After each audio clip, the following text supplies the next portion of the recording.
Easy education channel को समस्त को स्वागत।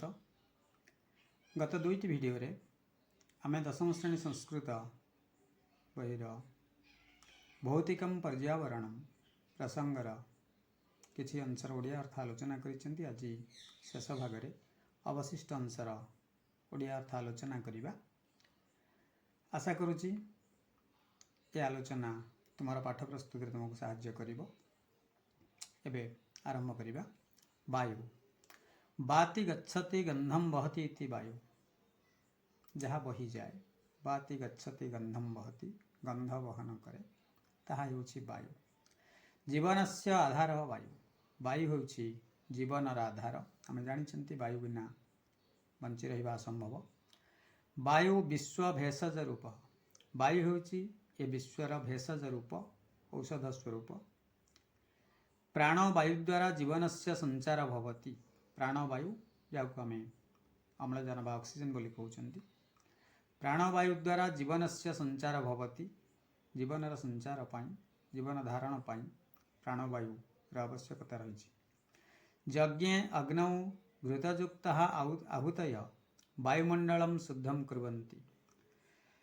यज्ञर अग्नि रे घृतयुक्त आहुति, यज्ञ जते बेले घृत आहुति दिया जाए ता द्वारा कौन हुए, जो तार जो धुआं बाहर, तार जो गंध बाहर, ताहा वायुमंडल में मिसे और वायुमंडल को शुद्ध करे। वृक्ष वायुमंडलात् अंगारम्लं गृहीत्वा अंगारम संचिनोति प्राणवायु अम्लजानम निसारयति।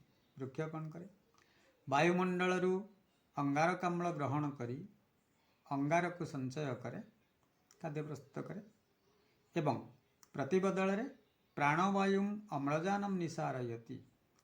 प्राणवायु बा अम्लजान को त्याग करे। वृक्ष स्वपत्र माध्यमेन रश्मि प्रतिपालन प्रक्रिया, इंग्राजी रे जाको आमे फोटोसिंथेसिस बोली कहउछंती, आलोक संश्लेषण प्रक्रिया कहउछंती। वृक्ष स्वपत्र माध्यमेन, वृक्ष निजर पत्र माध्यम रे रश्मि प्रतिपालन प्रक्रिया रे खाद्यम प्रस्तुति, खाद्य प्रस्तुत करे। वायु संशोधने वृक्षाणाम भूमिका महत्वपूर्ण। वायुर संशोधन करिबारे, वायु प्रदूषण बंद करिबारे, वायु को परिष्कार करिबारे, निर्मल करिबारे वृक्षर भूमिका महत्वपूर्ण अटे। वृक्षाणाम छेदनेन वायु प्रदूषण वर्धते।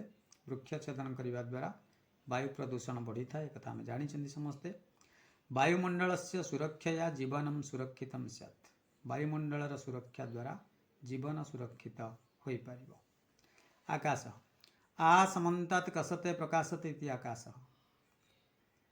आम चारिपटे जहाँ प्रकाशित होउछि ताहा होउछि आकाश।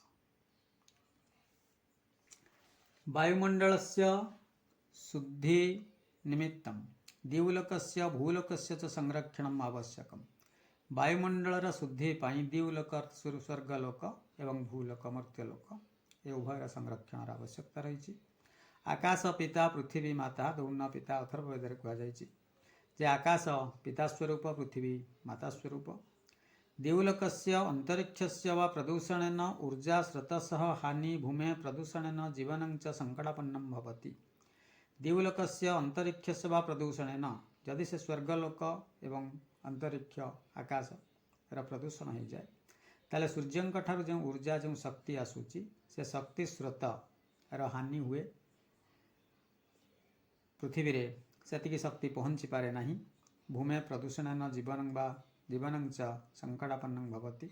भूमि प्रदूषण हुए, जीवन संकटापन्न हुए। तेणु आकाश मध्य जो पंचमहाभूत मध्य आकाश मध्य गुरुत्वपूर्ण आम पाई।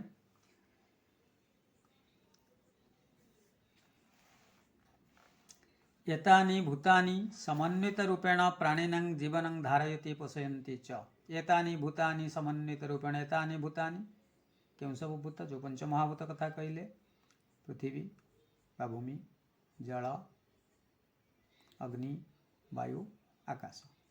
एतानि भूतानि समन्वित रूपेण सामूहिक भावरे प्राणिनां जीवनं धारयन्ति पोषयन्ति च। प्राणी मानकर जीवन को प्रतिपोषण करुचंती, पालुचंती।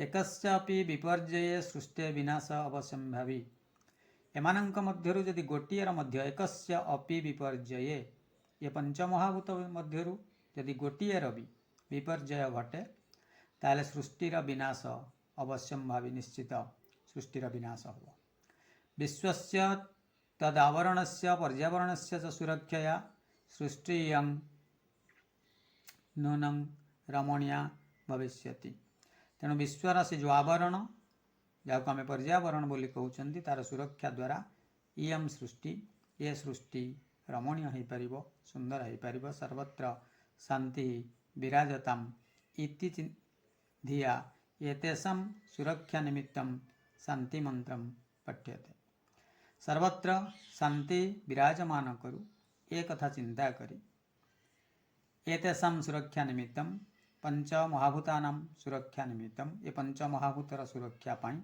आमे शांति मंत्र पाठ करिबा आवश्यक यजुर्वेद रे ए विषय कहा जायछि ओं दौ शांति अंतरिक्ष शांति पृथ्वी शांति आप शांति औषधय शांति वनस्पतय शांति विश्वदेवा शांति ब्रह्म शांति सर्व शांति शांतिरेव शांति सा मा शांतिरेधि ओं शांति शांति शांति ये स्वर्गस लोक शांति रहो अंतरिक्ष शांति रहो आकाश शांति रहो पृथ्वी शांति रहो आप शांति जल शांत हो औषधय शांति औषधि शांति रहो वनस्पतय वृक्ष माने वन रे जो वृक्षलता अच्छा से शांत रहतु अर्थात से सुरक्षित रहतु विश्व देवा शांति विश्वर देवता मान शांति रहतु ब्रह्म शांति रहू समस्त शांति रहतु तेणु यह आम पाठ करवा उचित